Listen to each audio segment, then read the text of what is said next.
pemungutan suara dan penghitungan suara berlangsung dengan aman dan damai. Walaupun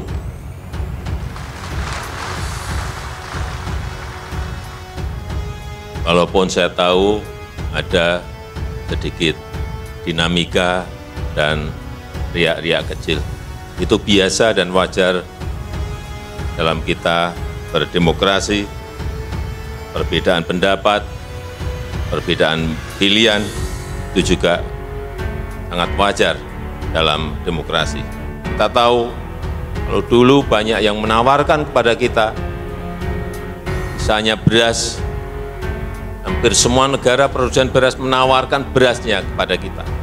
Sekarang ini kita mencari beras ke negara-negara produsen itu juga tidak gampang dan tidak mudah. Karena semuanya sekarang ini ngerem untuk tidak ekspor bahan pangannya, baik gandum maupun beras, akibat perubahan iklim, akibat perubahan cuaca dan gangguan rantai pasok.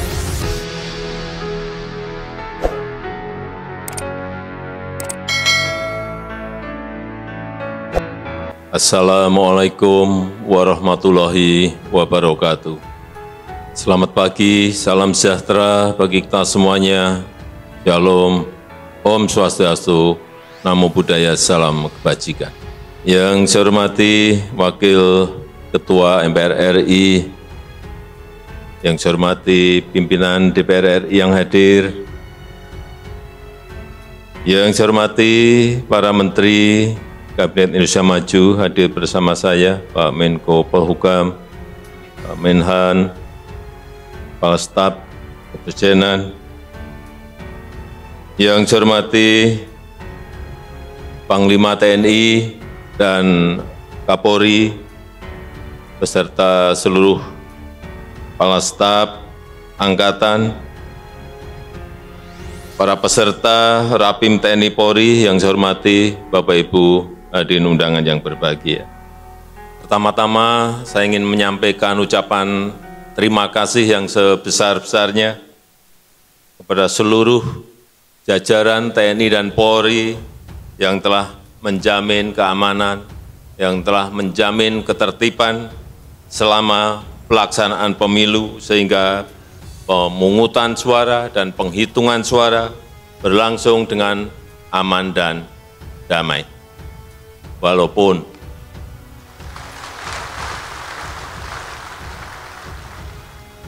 Walaupun saya tahu ada sedikit dinamika dan riak-riak kecil.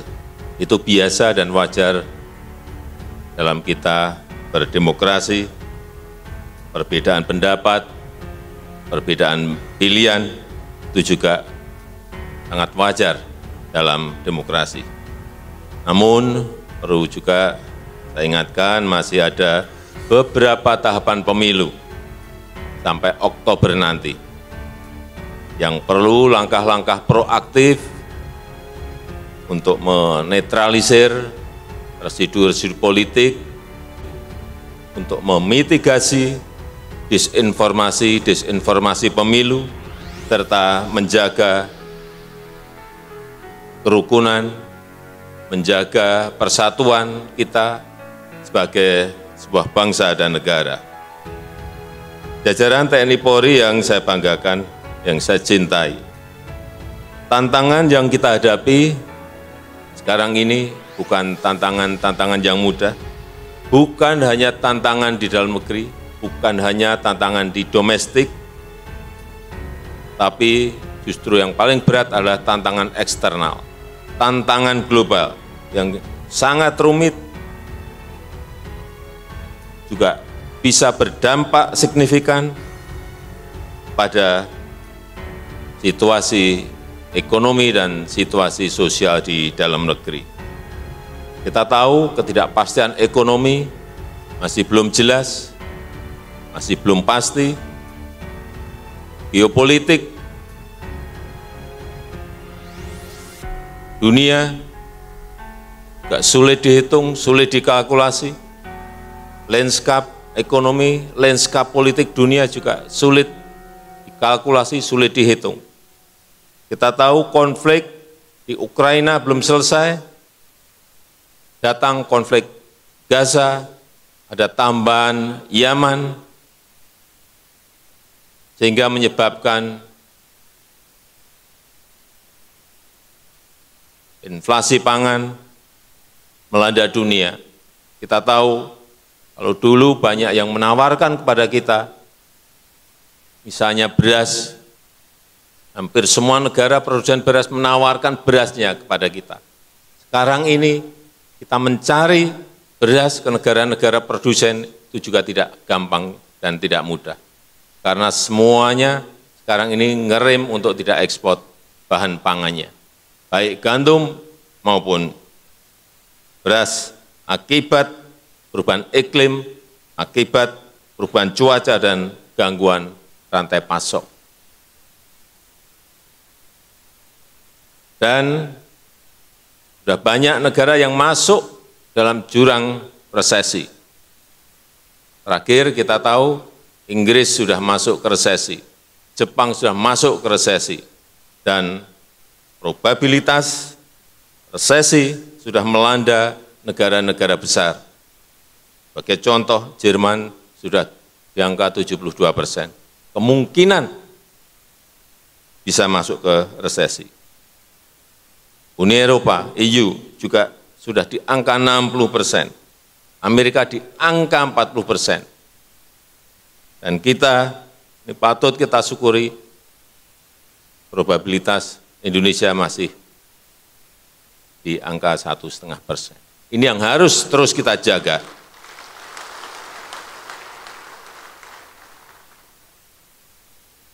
Ditambah lagi penggunaan fiskal dalam perang. Hati-hati, karena Ukraina, karena Gaza, karena Yaman, Houthi, itu menyebabkan penggunaan fiskal dalam perang meningkat sangat tajam. Seperti embargo, restriksi, dan saat ini, kalau dulu negara-negara itu keterbukaan, sekarang semua negara melakukan proteksionis, menjadi negara proteksionis. Saat ini ada 1.348 kebijakan proteksionis yang dilakukan oleh negara-negara, utamanya memang urusan pangan.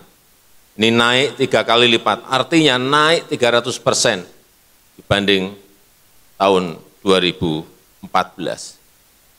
Dan ini akan terus meningkat. Dan patut kita syukuri, alhamdulillah, di tengah krisis dunia yang bertubi-tubi, ketidakpastian ekonomi yang sulit dikalkulasi, perekonomian kita cukup kokoh.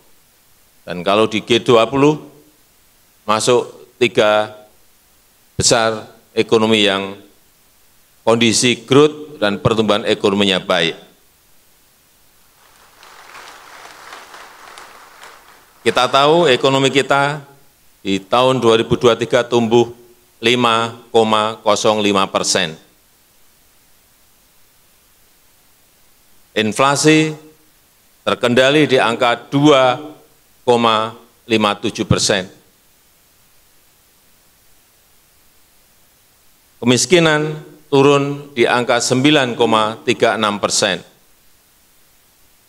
Pengangguran turun di angka 5,32%.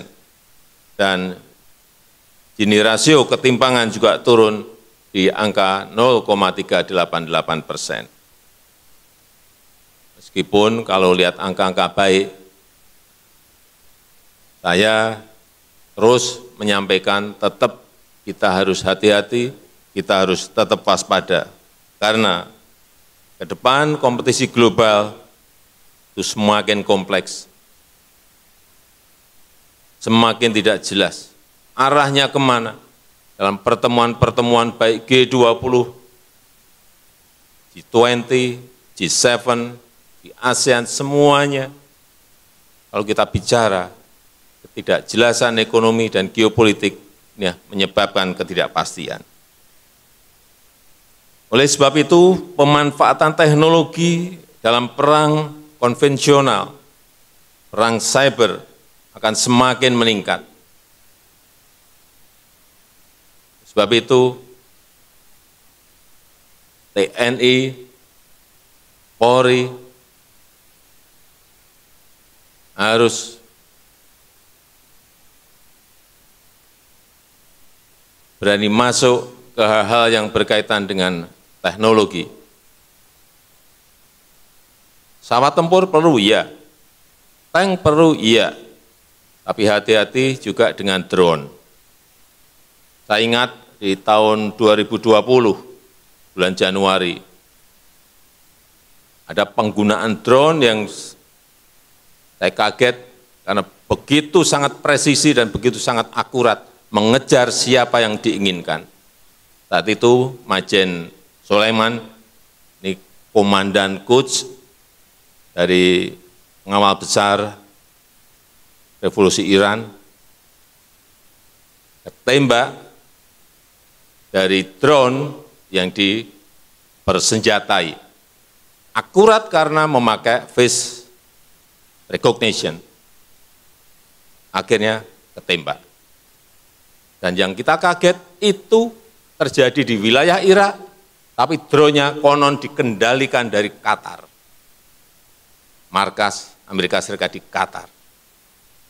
Inilah hal-hal yang harus kita ikuti, kita amati, bagaimana perkembangan teknologi itu bisa merubah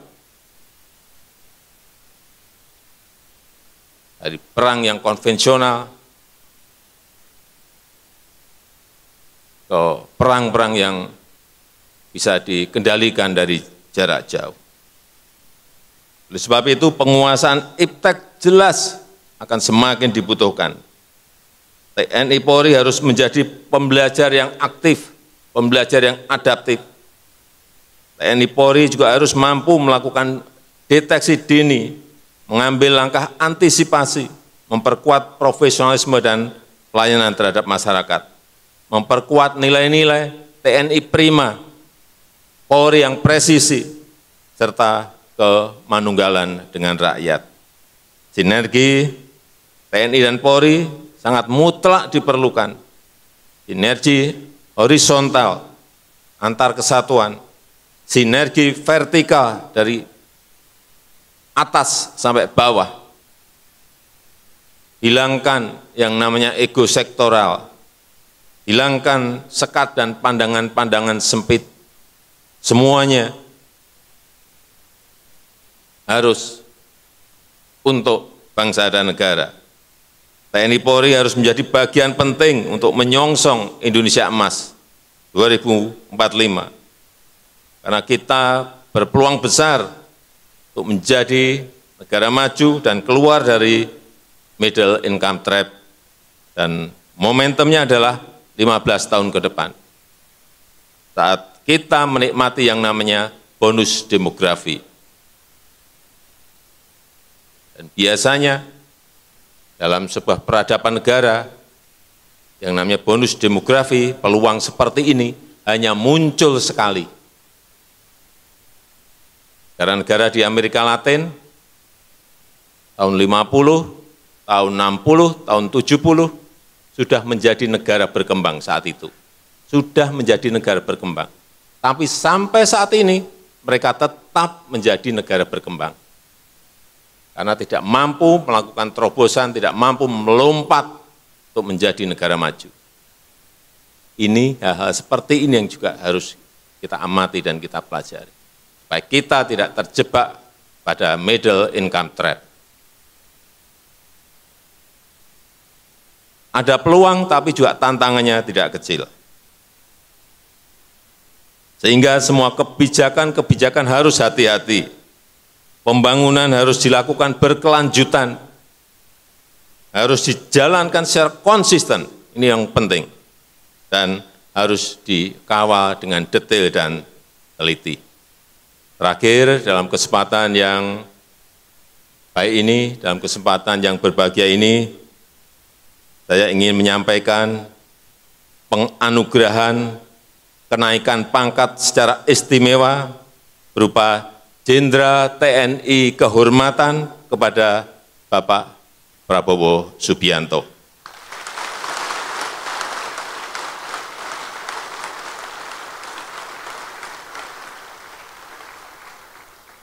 Penganugerahan ini adalah bentuk penghargaan sekaligus peneguhan untuk berbakti sepenuhnya kepada rakyat, kepada bangsa, dan kepada negara. Saya ucapkan selamat kepada Bapak Jenderal Prabowo Subianto.